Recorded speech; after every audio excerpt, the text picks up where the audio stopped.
to another episode of the Tell Not Show. As always, we are your hosts. The fabulous Kirsha Fox is here. She is the author of the Deception and Justice series. She's a homeschooling mom of four, avid reader, and gamer. And my co-host is Julia J.K. Allen, editor, author, and author coach. She's a fantasy and horror author who loves to put magic in everything. Thank you so much for joining us. Our guest tonight is H. Gorlitz Scott, award-winning author and artist. H. Gorlitz Scott was born somewhere between the orange groves and raised amongst the alligator people of America's most phallic of states, Australia Lite, also known as Florida. There, she and her sentient hair have taken to drawing a land of make-believe to live so that she did not have to become one of the zombie horde. Welcome. Hello. Welcome to the show. We're so excited to have you. Why don't you tell us about your author journey? What got you started in writing, and what does it look like for you so far? Oh my gosh. So a couple of things. Really, it boils down to I'm a massive nerd. And when I was like really little, my friend Travis brought over video game system, and I don't remember which one, but it had Mortal Kombat on it. And Mortal Kombat 2 had just come out, and we're like, yes, let's make Mortal Kombat 3. So we started just making things for Mortal Kombat 3. Mm-hmm. And then that turned into a little bit of or rather a lot of world building, and, we made fan characters. And so I was, writing profiles and things for that. And I think that's probably my very first foray into writing. Mm-hmm. Well, Mortal Kombat 3 then officially came out, and we're like, well, that sucks. We like what we made better. And yeah, kind of let that go, kind of didn't let it go. Ended up going online with it. We found like an AOL chat group thing, and we ended up just we called it role playing online, but it was a lot like those co-authoring writer exercises where someone writes a paragraph and someone else writes a paragraph. And so we did that going back and forth for years. I was there too, the Wild West of AOL chat rooms. Right, right. I think we moved to ICQ at one point, and then I can't remember all of them. Right. But because I'm, artist through and through, I did, I illustrated those Mortal Kombat characters and always drew things. And I was just like, well, I am not a great writer, based off of my online role play things. I will do this story as a comic. And so I started doing everything as a comic for a long time. I had a couple of web comics I did with my husband, at the time boyfriend. And when it came to Sivoa, which is my main fantasy series, that one I threw really hard into and decided to do it as a graphic novel series, and then realized I was a really slow artist. And after having my daughter, I was like, I'm going to be dead before I finish this story this way. So I switched to writing in prose, and that's pretty much how I got here. I have novels now because I was like, I'm a slow comic artist.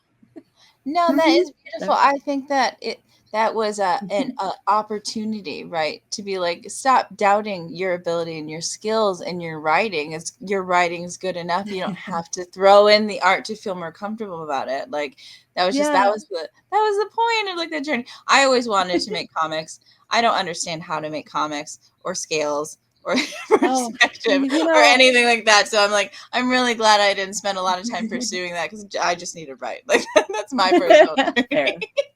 I'm glad that we have Patreon now. I think it's a really good site for artists of all kinds, or, just content creators to get not only immediate feedback from their fans, but it becomes a two-way street where you can monetize it a lot easier. And it's but it's spread out among many fans and not just one or two who throw you money once in a while. Right. It's not reliant on merch anyway, that as well. Right. Yeah. It's not. They've started adding that as a feature, though. I haven't looked into it at all. Interesting. Yeah. Yeah, I just do my own little thing on Patreon, and it just keeps on going. All right. So what genres do you write and why?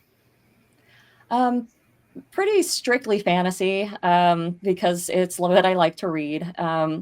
I would like to say that my main series is sort of bridging the gap between fantasy and science fiction. So I've been calling it sci-fantasy, which is but it's not even hard science fiction in any way. It's more like Star Wars is science fiction. So Right, it's right. kind of not. But it's also not quite space opera either, so I can't claim that. Yeah. Genre Well, bending is fun. Combining different things in different ways is like yes. wonderful. Like Yeah. it's a lot of fun to play with as an author or not, you know. Yeah, eventually I'll get to writing a pirate story, and that'll be great. Yeah, I was gonna say I'll get pirate vibes from you with the kerchief Yeah, and yeah. the hair, which I'm here for it. You know, I really love that. Oh gosh, it's funny. I've been called either a pirate turkey or a biker turkey because this is very turkey looking, apparently. Oh, So. I wouldn't have got that, but That's okay. I'm fine with colors. it. I don't know. Own it, right? Yeah. No, Right. I think like I love when people blend. I love when people make it hard to identify their genre, honestly, because then you know it's going to be very original. You know it's going to be different. You know it's not going to be the same kind of form. Like, not that there's anything wrong with hitting the beats and having a formula, right? We love reading those stories for a reason and having that familiarity. But it's like, if you can't define it, I'm kind of like, I get really excited because I'm like, this is gonna be new and it doesn't fit it. I love not fitting into boxes. So I'm like, yeah, right. it is liberating. And like Kirsha was saying, like, it's so fun to play around with inventing something new or fusing things together. Yeah. What does your writing process look like? How do you go from like idea to finished draft? Oh God, that's pure chaos. That's okay. Just tell us about your chaos. Okay. So I guess ultimately I daydream at first. I'll be somewhere, listening to music or in the car or whatever, and then I'll just kind of daydream on it. And from there, I'm just like, okay, try to remember this. And, I try. And it gets to the point where I'm just writing lists of things that I thought of, and not in any particular order. I'm a very visual thinker or experience-based thinker. My brain works like a movie. Yeah, so I have to translate from that all the time. And so sometimes I'll write just straight, dialogue between characters, like it was a chat, a text message chat thing. Or I will, like action scenes, I've noticed that I'll draw them out as comics first, and then try to translate that into prose.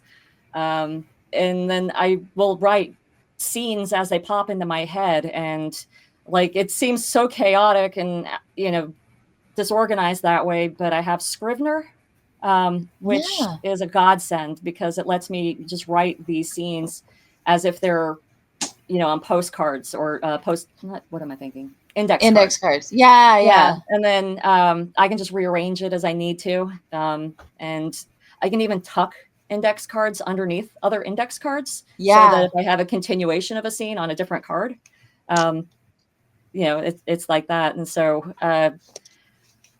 from there, it's a lot of trying to connect the dots between those index cards. And then from there, it's an insane amount of editing. And then I send it to my editor because I'm like, I tried. Here you go. It's your turn, Patty. Very valid. I was doing a lot of editing. People always are like, when do you send it to the editor? I'm like, when you don't know what to do anything else with it. Or you're just like, I don't know what else to do and I can't look at this one more time. That's when you send it to the editor. So that is the perfect time to send it. Like, it's a good thing that I primarily write for myself because I would be so sick of this stuff by the time I got done editing. Yes. Yeah. You got to write the story. I totally understand. You will read it so many times. And then 100 times more. Yeah. Oh gosh, yeah. Because like, especially if you're doing a series, you have to go back and read it to remember what you were going to write. Right. Exactly. Yes. Exactly.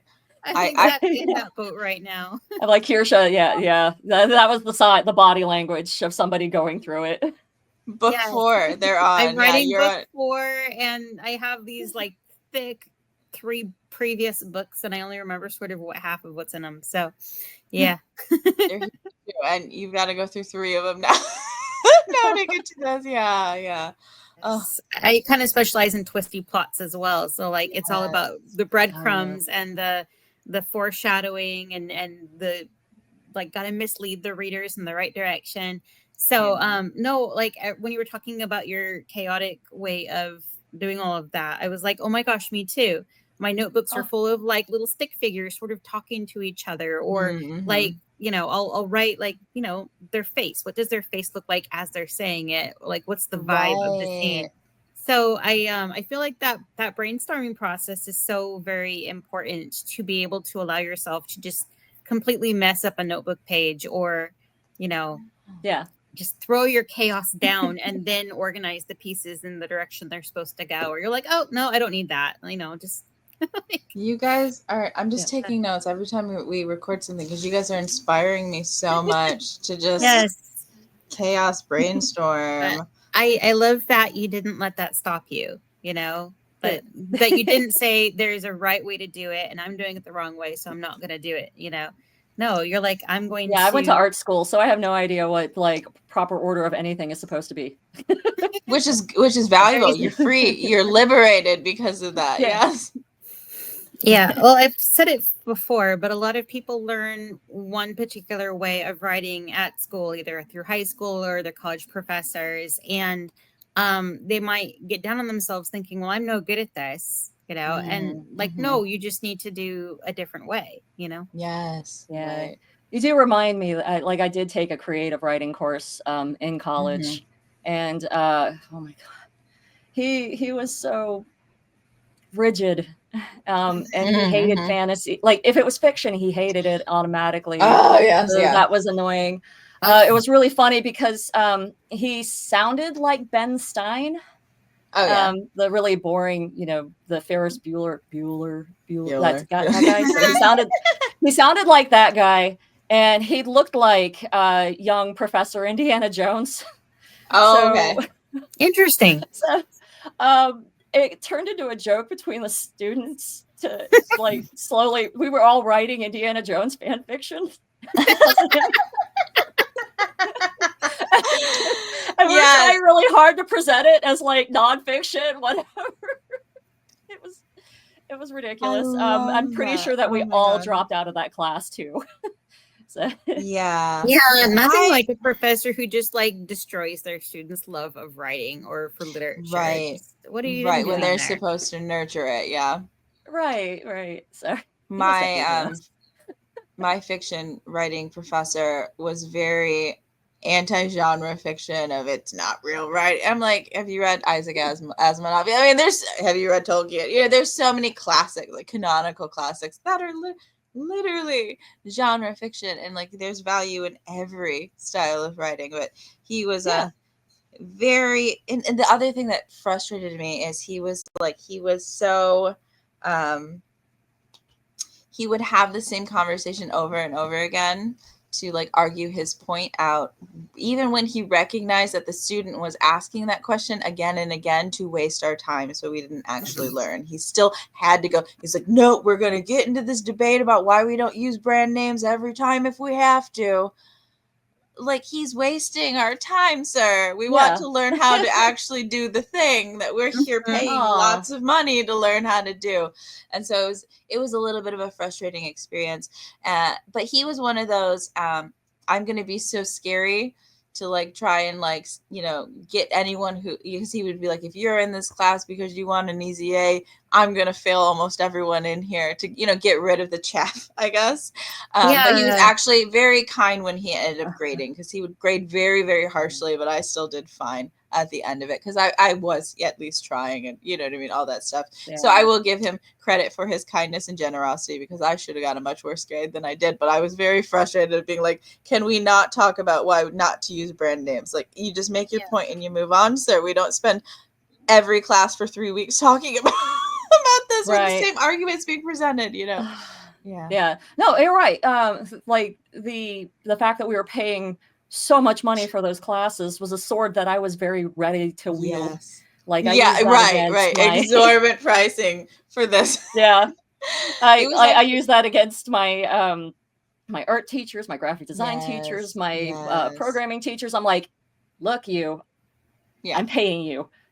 Tell me how to do this. No.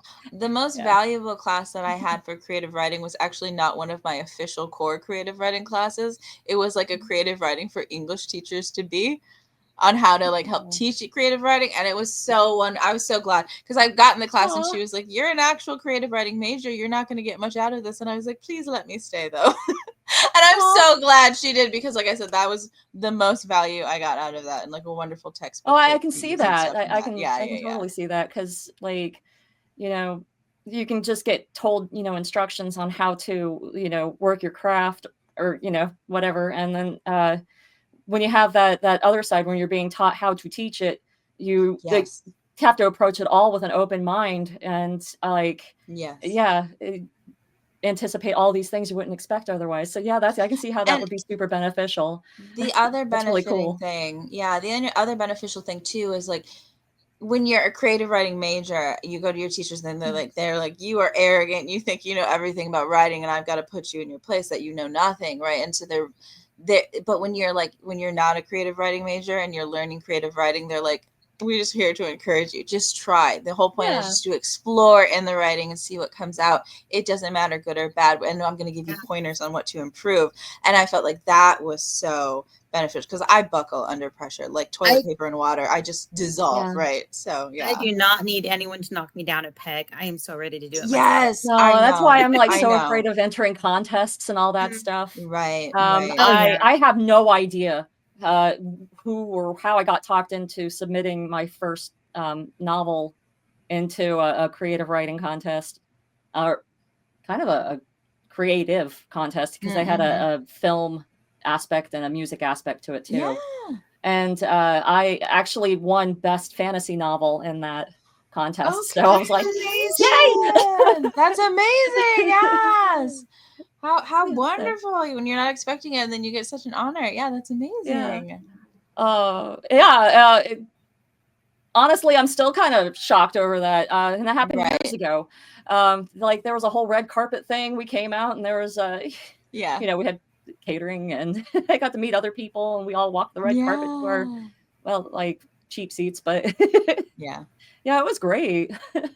One. That's also terrifying. No. So scary. But how validating, you know, you're like, at least a few other people like my writing. Yeah. Oh, I like, have it printed out and know what they're talking about. Right. So the judges provided everyone a write-up with why they judged the way they did. And I printed that out, and I have it in my hope chest. Yes. Hold on to that. Encourage yourself when you need it with that. Oh, that's wonderful. Yeah. Oh gosh. Like that's the only thing I go to, you know, when I'm feeling down about this like whole process or anything, because you have the people who are like, you know, save your rejection letters. I'm like, no, they make me cry. No. I know it worked for Stephen King, but a lot of things that work for him don't work for me. And that's one of the things that will never work for me. I mean, spite carries me through. I'm not going to lie. Spite carries me through a lot. If you're going to tell me you don't believe I can do something, like, oh boy, that's going to make me do it. But I also don't need to be demoralized in the process. I'm just like, don't tell me what to do. I work with that aspect of it. Like, you can't tell me what I can and cannot do. But, exactly. No, I don't even read my reviews if I can help it. God. Oh, I read every review. I can't help it. Oh my gosh, no, I don't want to know. You guys get reviews? I don't want to know. I mean, not very often, but it happens sometimes. Right. Well, so people will text me or message, and I'm like, great, can you tell Amazon now? And they're like, no. I'm like, please. Right. So I don't know if that's something that's Amazon's fault or like the reader's fault. I think that might be something with Amazon, because for my second book in my series, I did the Sivoa series.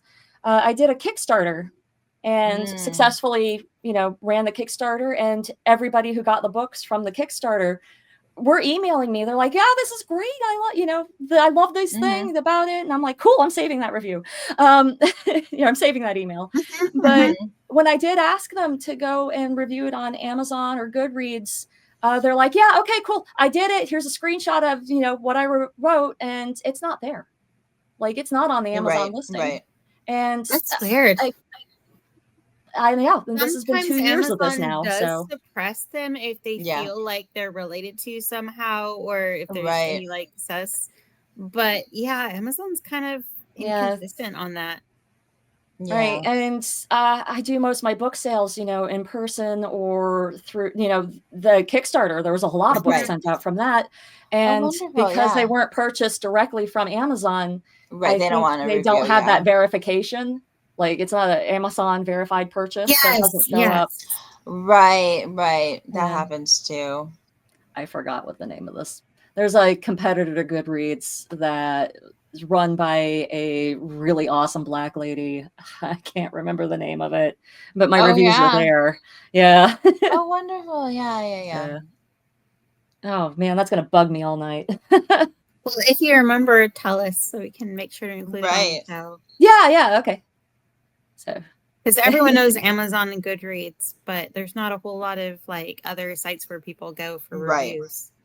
Moving on, for you, what is the most important part of writing? The most important part of writing is the actual doing of it. Get it down. Because like I said, with the process that I have, I can organize it into everything later.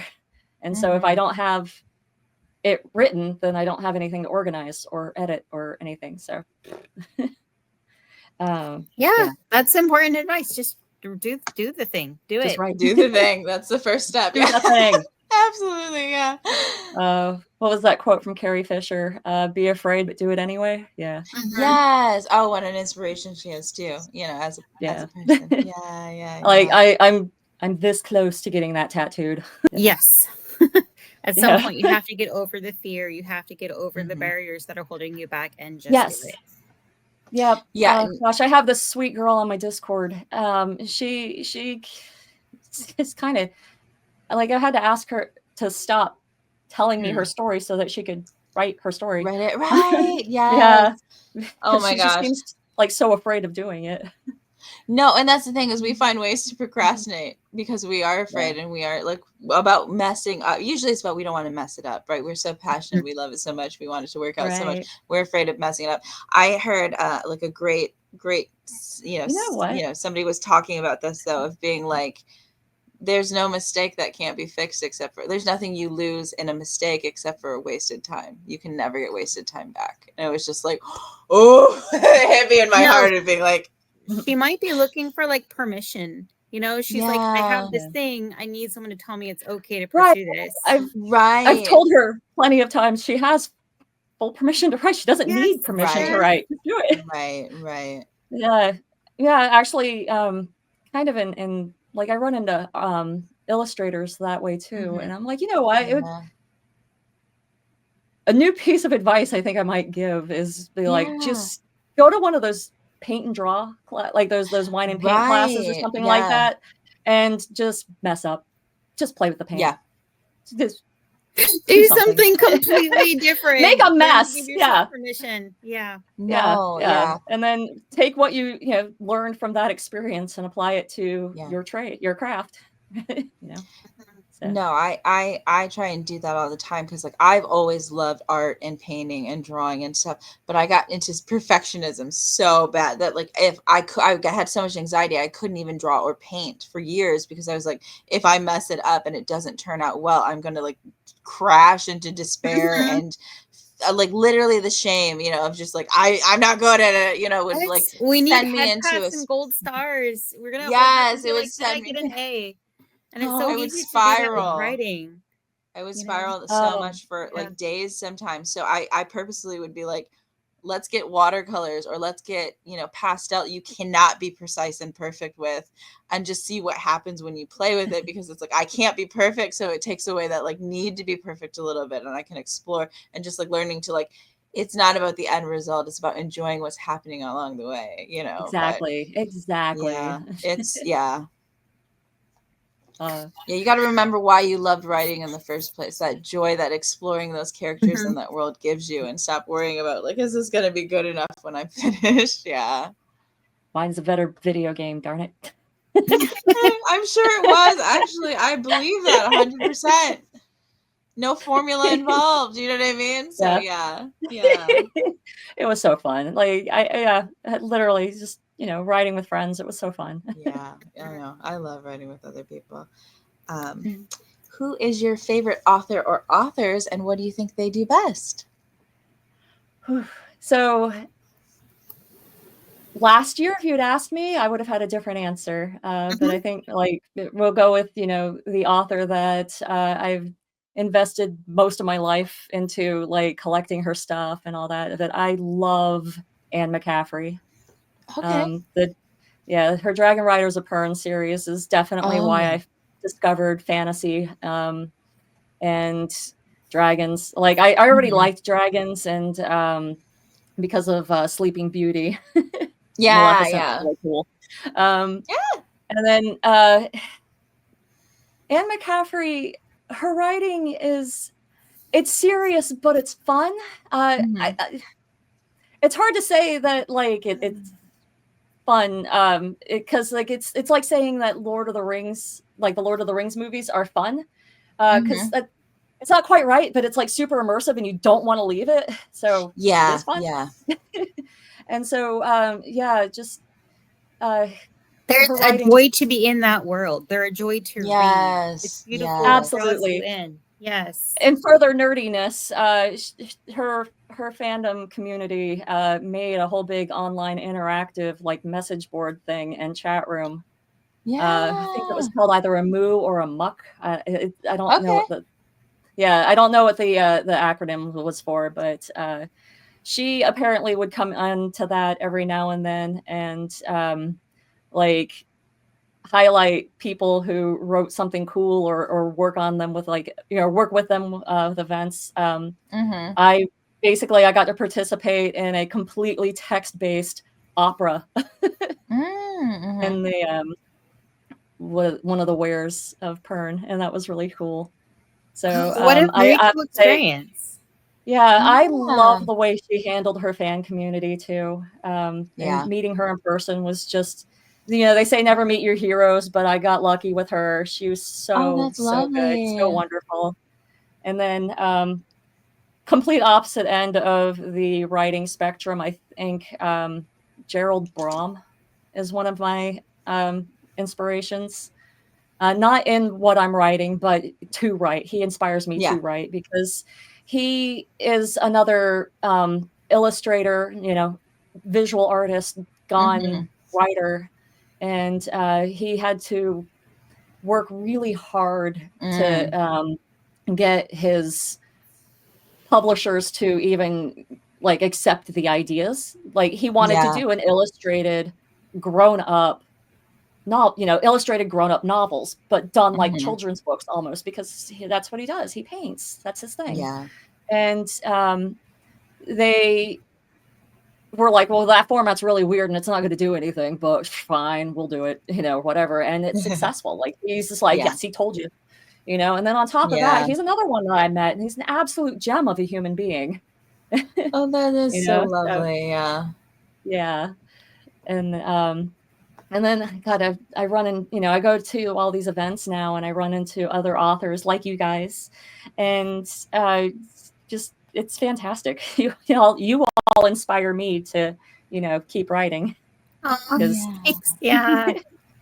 No, the author community is one of the best ever. Everyone has been, aside from a few traumatic authors, you find the best kind of people. They're creative, they're loving, they're encouraging, they're so ready to inspire and cheer you on and wave their pom-poms for you that you wrote a sentence,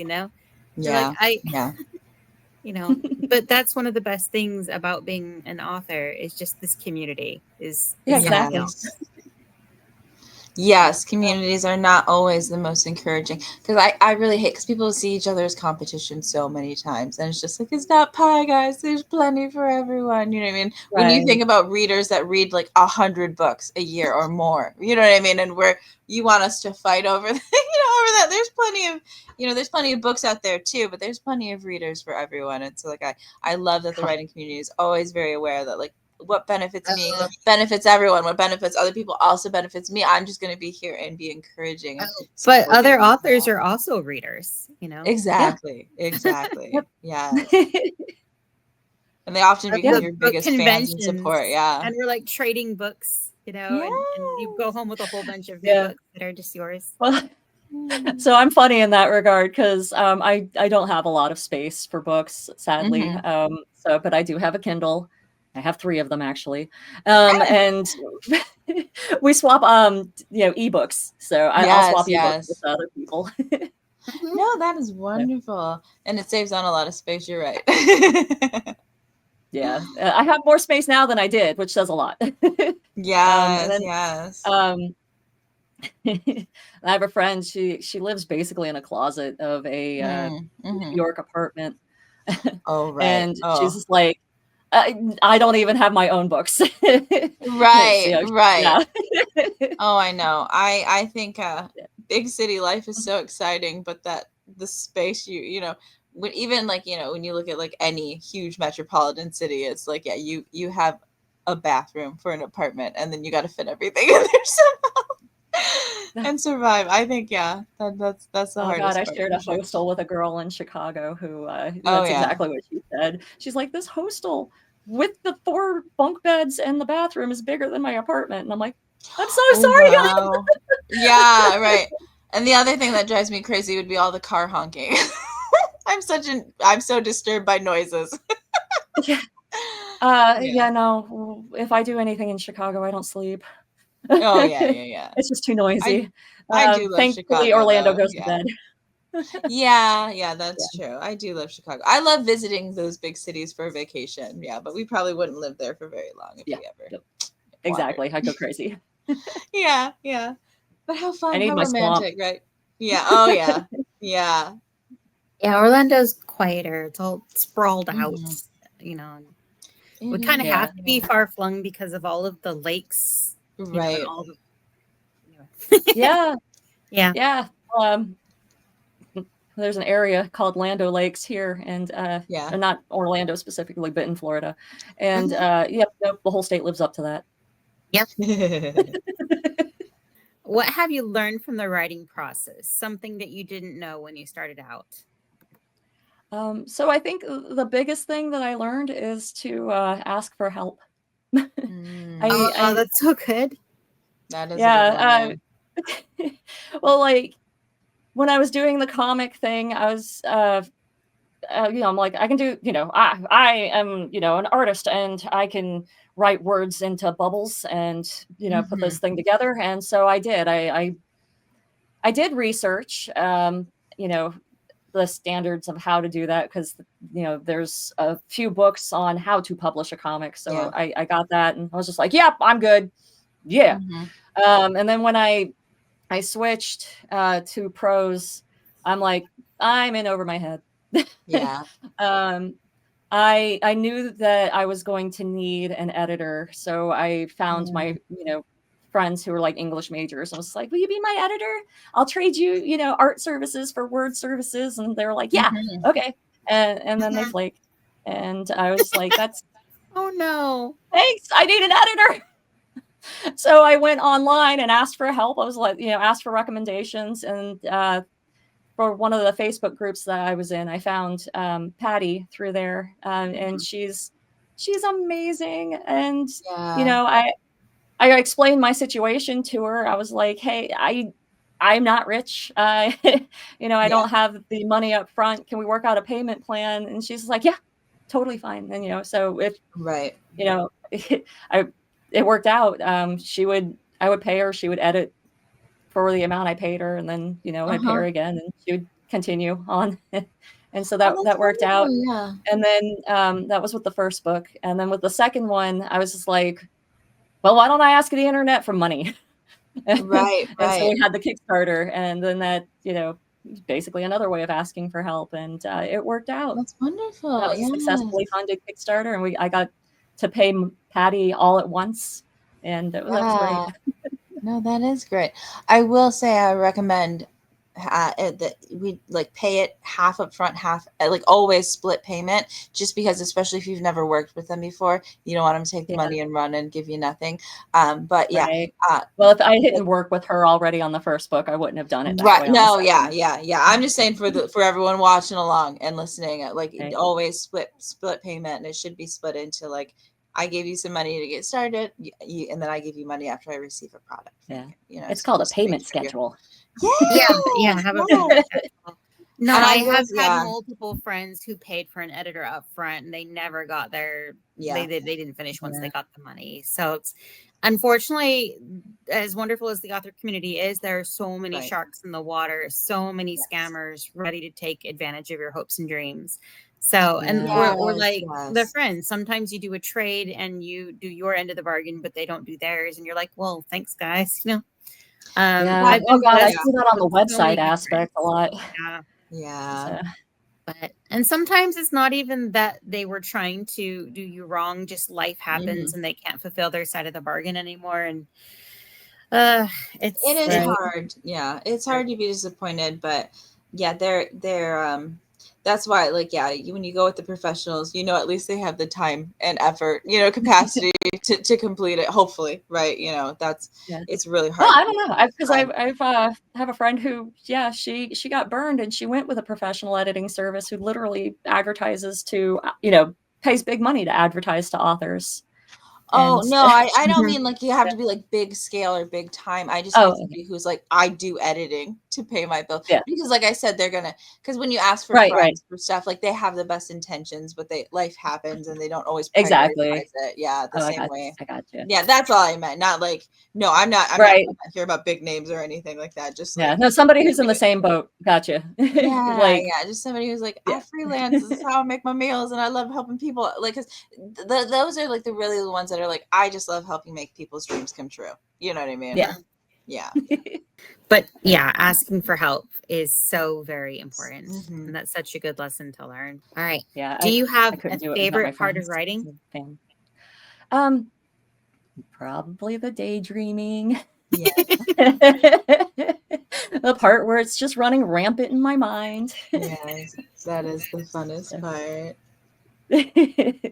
So, and then I also really, really like writing senses, like how things feel, how things smell, the way that the lighting is. I like not necessarily going into like descriptions of the scenery or whatnot, but how the character feels and experiences the scenery or where they're at. So I like writing that a lot. And, vivid descriptions are wonderful. Yeah, so immersive in the scene. Yeah. So I have a lot of fun writing those, and sometimes I'll like that comes from that translating the movie from my head to the paper there, and I'll come back afterwards and be like, oh yeah, that was really good. I always struggle with kind of like, that's what I work on in editing, is making sure I have the sensory vivid stuff, making sure I infuse it with the emotions that the characters are feeling and stuff like that. Because I will write very much like a script in a play where it's just bare bones, a lot of dialogue, a lot of just what's happening, and not a lot of the fun stuff that, like I said, it immerses the reader in it. Right. And that's the stuff that was missing from comic writing, because comic writing is like writing a movie script almost, so you don't write all that fun stuff, like the stuff that the actors breathe life into, Right. Yeah, so it's so much fun to write it because it's just not something that I get from any other medium out there. Yes. You want me to ask my favorite question? Yeah, because we asked, what's your favorite part of writing? Oh, what's your least favorite part of writing? Honestly, probably fighting to get the time to write. Like, I I have a husband and a daughter, so basically I've got 2 kids. And you know, I have I manage our schedule to the T, and like I have to drive. You know, we moved like we lived in a house for 10 plus years, and then got my daughter set up with the schools and all that stuff in that area, and then we moved, and so now I have to drive about 45 minutes every day to do all that twice a day to get her to and from school 4 times a day. I do a lot of driving. There, back, and there, and back, and yeah. A lot of time in the car, which can be a nice lot of time in the daydream. You're driving I along, do, like, familiar, so you can turn it over in your head. So you get a lot of like brain time. Right. Sometimes I'll turn on the notes app and just talk out loud to my phone, or I'll turn on like the camera. It's faced away from me, so it's not at me, but like turn on the camera and just record myself thinking out loud about story stuff so I don't forget it the minute I get out of the car again. I without fail will crash the app or not turn the app on or something while I'm sitting here dictating to it, and then I go to listen to myself and I'm like, oh, it didn't record. No, you could always buy one of those old-fashioned recorders. Don't rely on your phone. Get one of those old recorders. Those work great. I melted the battery in one of those. Oh yeah. I'm just like, okay. I would recommend. The other thing you could do, you don't have to do it like every day, obviously, because you got other stuff to do at home, driving back and forth. But like once a week, or maybe a couple times a week, of like, if you're gonna be driving out there, make it like an artist date kind of day where you're like, I'm not going back home. I'll stay the whole time she's in school, and find a cafe or find a park to write in. And spend the time, or like painting, you know what I mean? Like make an artist day of like solo art adventure to spend time in a different place. Cause like, I know sometimes when I work too much from home, I need to like get out of the house and write somewhere else. Even if I'm just writing outside on my porch, just getting that different perspective, like really revitalize me. And it's like, if you have to be out of town anyways, like go explore the city and find a new place. To, like, it's probably because it takes away your distractions. You can't do the dishes. You can't clean anything. Like you're not doing anything. You're out of the house and you have one mission. And you have the freedom to enjoy the art and the writing then. Yeah. Yeah, that's a really good idea. I should do that. I'm not taking credit for it. Our last guest that we just recorded, she was talking about the artist way, I believe. She references going on artist dates. And so Julia Cameron wrote The Artist Way, and she recommends once a week taking yourself on this artist date to really, really like I said, kind of free up it's like, I think the book is like daily journaling, that you start every morning with journaling, and then you do like these artist dates, and there's other wonderful tips in there. That book, so that's cool. Yeah, no, yeah, I recommend. I bought it. I read the first couple pages and I never did it, but it seems like amazing. I recommend it for anyone who wants to check it out and like go, because people say it's so transformative what it does as a creative for you to do that. And I really do want to get started doing like artist dates, and because I love going on little adventures and, soloing, adventures. I do like finding new coffee shops. That's for damn sure. Yes. So like I said, if you got to drive all that once a week, maybe twice a week, you'll save yourself some of the gas going back and forth some of the time, and just hang out somewhere and explore a new area. Yeah. Oh yeah. I'm like, her school is in a kind of rural area, but there's always parks. So yeah.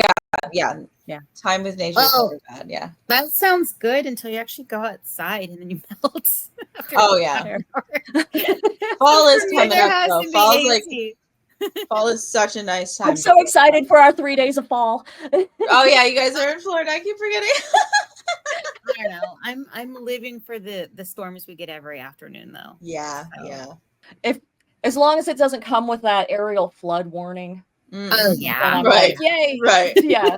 Because as soon as those come in, as soon as we get that across the Alexa, I'm just like, great. Now I got to go outside and prep everything. Yeah. Oh yeah. Yeah. That's because we have a couple of areas that they flood. They really do. And so I've got to get like these pipes down and stuff so that it can mitigate the water elsewhere. Oh yeah. The pipes, the sandbags, and some like we've been encouraged to like make sure you have your lawn mowed, or your trees aren't near your house. And there's a lot of wow, yeah. Oh goodness, right. basically hurricane prep just for summer storms. Yeah, storms are getting pretty intense these days, I feel like. Yeah, even in Michigan, we get so much like quarter size or bigger hail now. Storms coming through a lot of times, and more tornadoes than ever. Oof. Yeah, it's funny. I will take a hurricane over a tornado anytime, any day. Oh, they're both terrifying in their own rights. It's just like, yeah. We've been, tornadoes scare the crap out of me too. Yeah. Okay, so you mentioned winning that competition you signed up for, but what would you consider to be your most significant writing victory so far? I actually got them into the story into books. There's books. You published your books. That is a really fantastic. I made books. Holy crap! So, like, I don't know. It's like every time I start one, I'm like, I'm never gonna get this done. Right. You know, and then I do, and I'm like, oh, I got it done. Mm-hmm. It's so exciting. It's a real book. Yes. Yeah. It's funny because like the award was incredibly validating. You were right. Yeah. Super humbling too, because I was like, oh, I set a bar for myself. You know, so and kind of made me, every time I go to write, you know, I'm like, I don't get the ego. I can't allow myself to, because like, you know, it scared me essentially. So now I've got to really do what I love, which is the project. I've got to work on the project. I love that part. So I just kind of keep reminding myself to work on the project, because now I've got, you know, that expectation that there is going to be more projects. So, I don't know. And that's the thing. I hope that made sense. No, and that's the thing. It's so valuable to get the confidence from it without the ego or pride. All right. Do you have any writing advice that you hate? Kind of all of it. If I'm honest.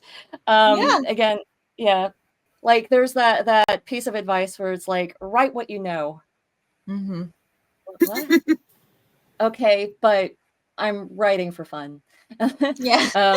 You know, so I was like, I did eventually figure out that it's just like, if you do put bad facts into your story, people will jump on it. And so I'm like, okay, I sort of get this. That means do your research. So write what you know, do your research. Do your research. But you don't have to do it first. No. You know, so I was just like, you know what, I knew nothing about medieval siege battle tactics. And I was like, all right, put in little brackets, medieval siege battle tactics here. Yes. I love brackets and runaway. Yeah. Jump forward. We'll deal with it later. Yes, absolutely. Exactly. So I wrote that, like, just block on, you know, big chunk on that paper. And then went and researched it literally months later. Right.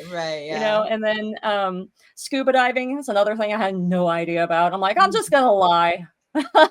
We'll just make up shit as I go here. And then I'll go and correct what's wrong later. You know? So that's one of the ones that I hate. Don't block the flow, just get it out. Yeah, exactly. There's so many language rules, and I'm like, I will write like how I read.